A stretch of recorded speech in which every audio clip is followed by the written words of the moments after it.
Hello friends. டே 2ல் பார்த்தீங்கன்னா நான் நம்பர் சிஸ்டம்லேருந்து பெருக்குத்தொடர் வரிசையில் ஒரு 10 சம்ஸ் பார்த்துருந்தேன்.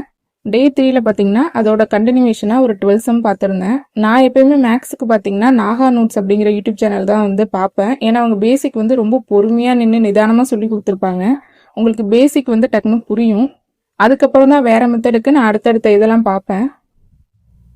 அதே மாதிரி உங்களுக்கு யாரோட மேக்ஸ் வந்து ஸ்டார்டிங்கில் பார்க்க பிடிக்கும் அப்படின்னு சொல்லிட்டு நீங்கள் கமெண்ட் செக்ஷனில் சொல்லுங்கள். அப்புறம் எனக்கு என்னென்ன படிச்சிங்க அப்படின்னு சொல்லிட்டு கமெண்ட் செக்ஷனில் போடுங்க. ஏன்னா இப்போ நம்ம ஸ்கூல் டெக்னிக் தான், நம்ம ஸ்கூலில் படிக்காமல் உட்காந்துருப்போம். நம்ம சுற்றி உள்ளவங்க நம்ம ஃப்ரெண்ட்ஸ் எல்லாரும் படிக்க ஆரம்பிச்சோன்னா ஐயோ எல்லாரும் படிக்க ஆரம்பிச்சிட்டாங்க, நம்மளும் ஆட்டோமேட்டிக்காக புக் எடுத்து படிக்க ஆரம்பிச்சிருவோம். நீங்களும் கமெண்ட் செக்ஷனில் என்ன படிச்சிருக்கீங்க அப்படின்னு சொல்லி போட்டிங்கன்னா அந்த வீடியோ பார்க்குறவங்க கீழே கமெண்ட் செக்ஷனில் பார்த்தாங்கன்னா இந்த மாதிரி நிறைய பேர் படிச்சுட்டு இருக்காங்க, நம்மளும் சேர்ந்து படிப்போம் அப்படின்னு சொல்லிட்டு அவங்களும் படிக்க ஸ்டார்ட் பண்ணிடுவாங்க. அது எல்லாரும் சேர்ந்து படிக்கிற மாதிரி நல்லாயிருக்கும்.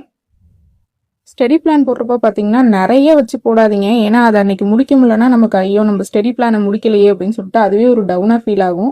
நான் எப்பயுமே மினிமம் 2 பேஜ் அப்படின்னு சொல்லிட்டு தான் வச்சுருப்பேன். மினிமமாக அன்னைக்கு நேரமே கிடைக்கலனாலும் ஒரு 10 நிமிஷம் கிடைச்சாலும் அந்த 2 பேஜை வந்து படித்து முடிச்சிடணும். மேக்ஸிமம் கிடைக்கிற டைமுக்கு ஏற்ற மாதிரி எவ்வளோ வேணாலும் படிச்சுக்கலாம். அந்த மினிமம் 2 பேஜை வந்து அன்னைக்கு முடிச்சிட்டேன் அப்படின்னா அன்னைக்கு நான் படிக்கலை அப்படிங்கிற ஒரு ஃபீல் வந்து வராது. நம்ம வந்து நம்மளோட மினிமம் வந்து முடிச்சிருக்கோம் அப்படிங்கிற ஒரு ஃபீல் தான் வரும். நீங்கள் இந்த மாதிரி ஏதாச்சும் ஸ்டடி டெக்னிக் ஃபாலோ பண்ணுறீங்க அப்படின்னாலும் நம்மளோட கமெண்ட் செக்ஷனில் வந்து போடுங்க. ஏன்னா அது மற்றவங்க பார்க்குறப்பையும் இல்லை நம்மளை பார்க்குறப்பையும் இந்த ஸ்டடிஸ் டெக்னிக் வந்து நல்லா இருக்கே, இதை நம்ம யூஸ் பண்ணி பார்ப்போம் அப்படின்னு சொல்லிட்டு அவங்க டெக்னிக்கை மாற்றி கூட யூஸ் பண்ணி பார்ப்பாங்க. நம்ம இது மாதிரி கமெண்ட் செக்ஷனில் எல்லாம் பரிமாறிக்கிறது வந்து ஒரு ஐடியாஸ் வந்து இன்னொருத்தவங்களுக்கு கொடுக்குற மாதிரி தான். நம்ம அதுலேருந்து ஒரு ஐடியாஸ் எடுத்துக்கிற மாதிரி தான். சேர்ந்து படிக்கிறப்ப அப்படி தான். குரூப் ஸ்டடி பண்ணுறப்ப நம்மளோட ஃப்ரெண்டு ஒரு டெக்னிக் யூஸ் பண்ணுவாங்க, அது நமக்கு பிடிச்சிருக்கும், ஈஸியாக நம்ம அதை எடுத்துக்கலாம். அந்த மாதிரி தான் நம்மளோட சேனலே வந்து ஒரு குரூப் டிஸ்கஷன் மாதிரி தான், ஒருத்தவங்கள்ட்டேருந்து மற்றவங்க கற்றுக்கிறது தான்.